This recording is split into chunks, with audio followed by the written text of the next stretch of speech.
তিনভাবে আপনি সিএসএস কে এইচটিএমএল এর সাথে যুক্ত করতে পারবেন। প্রথম হচ্ছে ইনলাইন সিএসএস এর মাধ্যমে, দ্বিতীয় হচ্ছে ইন্টারনাল স্টাইল শিটের মাধ্যমে এবং 3 নম্বর হচ্ছে এক্সটার্নাল স্টাইল শিটের মাধ্যমে। ওকে, তো এবার আমরা ফাইলস এবং ফোল্ডার তৈরি করি এবং তার ভিতরে আমরা এটা প্র্যাকটিক্যালের সাহায্যে দেখি।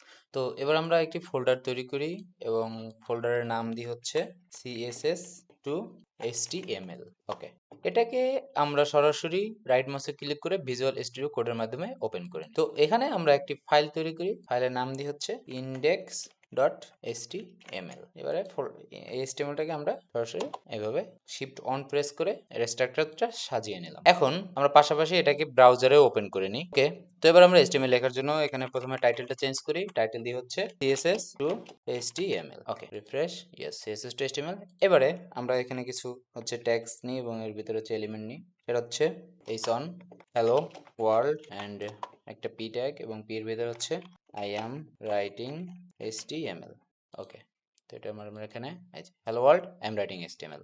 তো প্রথমে আমরা হচ্ছে ইনলাইন স্টাইল দেখব। তো ইনলাইন স্টাইল বলতে আমরা যে ট্যাগগুলো নিচ্ছি এই ট্যাগের ভিতরেই আমরা হচ্ছে স্টাইল অ্যাড করব। এটা হচ্ছে ইনলাইন স্টাইল। তো ইনলাইন স্টাইলের ক্ষেত্রে আমরা যদি এই এইচ অন এর কালার চেঞ্জ করতে চাই, তো প্রথমে আমাকে এই এইচ অন এর ভিতরে স্টাইল নিতে হবে এবং এই স্টাইল হচ্ছে আমরা কি করতে যাচ্ছি, আমরা হচ্ছে কালার চেঞ্জ করতে চাচ্ছি। তাহলে আমরা কালার নিই এবং কালার ভিতরে আমরা এটার কালার দিতে চাচ্ছি। তো কি এখানে কি কালার দেব, আমি লাইট গ্রিন এই কালারটা দিলাম। এবার যদি আমি রিফ্রেশ করি তাহলে দেখতে পারবো যে হ্যালো ওয়ার্ল্ড এর কালার লাইট গ্রিন এবং এর যদি ব্যাকগ্রাউন্ড কালারটা চেঞ্জ করতে চাই, ব্যাকগ্রাউন্ড কালার হচ্ছে দিলাম ব্ল্যাক। ওকে, এবার যদি আমরা দেখি এই যে দেখুন হ্যালো ওয়ার্ল্ড এটার ব্যাকগ্রাউন্ড কালার হচ্ছে ব্ল্যাক। আমরা যদি এবার পির কালারও চেঞ্জ করতে চাই তাহলে পি এর ক্ষেত্রে আবার সেম জিনিস স্টাইল নিতে হবে এবং স্টাইলের ভিতরে হচ্ছে কালার হচ্ছে রেড। ওকে, এবার refresh. Yes, hello world am writing HTML। ওকে, তো এটা হচ্ছে ইনলাইন স্টাইল, অর্থাৎ একটি ট্যাগের ভিতরে আমরা যে স্টাইলটা করব এটা হচ্ছে ইনলাইন স্টাইল। এইবারে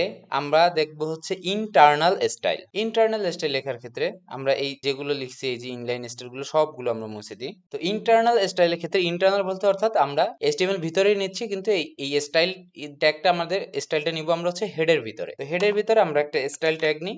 ওকে, এবং এটার ভিতরে হচ্ছে আমরা স্টাইল করব। তো এর ভিতরে স্টাইল করতে হলে সেম জিনিস আমরা কি করছিলাম, আগে এটাকে আমরা আবার রিলোড দিই। ওকে, তো এখন আমরা সেম জিনিসটা ঠিক এখানে আবার করব। তো আমরা কি করছিলাম, আমরা এইচ অন এর কালার নিছিলাম হচ্ছে লাইট গ্রিন। ওকে, রিফ্রেশ, লাইট গ্রিন এবং এর ব্যাকগ্রাউন্ড নিছিলাম হচ্ছে ব্যাকগ্রাউন্ড কালার ছিল হচ্ছে ব্ল্যাক এবং এর পাশাপাশি আমরা পি এর কালার নিছিলাম হচ্ছে রেড। তো পি এর কালার রেড। তো এটা হচ্ছে আমরা ইন্টারনাল স্টাইলটা অ্যাড করে ঠিক এইভাবে। এবারে যদি এক্সটার্নাল স্টাইল অ্যাড করতে চাই, এক্সটার্নাল বলতে অর্থাৎ এটা বাইরে বোঝাচ্ছে, অর্থাৎ আমাদের কোনো স্টাইলই হচ্ছে এই সিএসএস এর ভিতরে থাকবে না, স্টাইলটা সম্পূর্ণ বাইরে থাকবে এবং সে বাইরে থেকে এই স্টাইলটা যুক্ত হবে। তো আমরা এই স্টাইলটাই কপি করে রাখি যাতে আমরা ওই এক্সটার্নালে এটাই পেস্ট করতে পারি। ওকে, তো এবারে এটা হচ্ছে বাইরে থেকে যুক্ত হবে এক্সটার্নাল। তো এক্সটার্নাল বাইরে থেকে যুক্ত হলে আমরা পুরোটা কেটে দিই। তো আমাদের বাইরে একটা সিএসএস ফাইল তৈরি করতে হবে। তো সিএসএস ফাইল বাইরে একটা তৈরি করার জন্য আমরা এখানে একটা নিউ ফাইল নিই এবং নিউ ফাইলের নাম দিলাম হচ্ছে style.css। ওকে, তো আমরা এর সাথে সাথে এটা আবার ওপেন হয়ে গেল। তো আমরা যদি এখন এখানে আমাদের সেই স্টাইলটা অ্যাড করি, দেখুন স্টাইলটা অ্যাড করলে এটা কিন্তু এখানে কোনো চেঞ্জেস দেখা যাচ্ছে না, কারণ আমরা হচ্ছে এই স্টাইল শিটটা HTML এর সাথে লিংক করিনি। তো এক্সটার্নাল স্টাইল ঠিক করতে হবে এবং সেটা HTML এর সাথে লিংক করতে হবে। তো লিংক করার ক্ষেত্রে আমাদের একটা লিংক ট্যাগ আছে।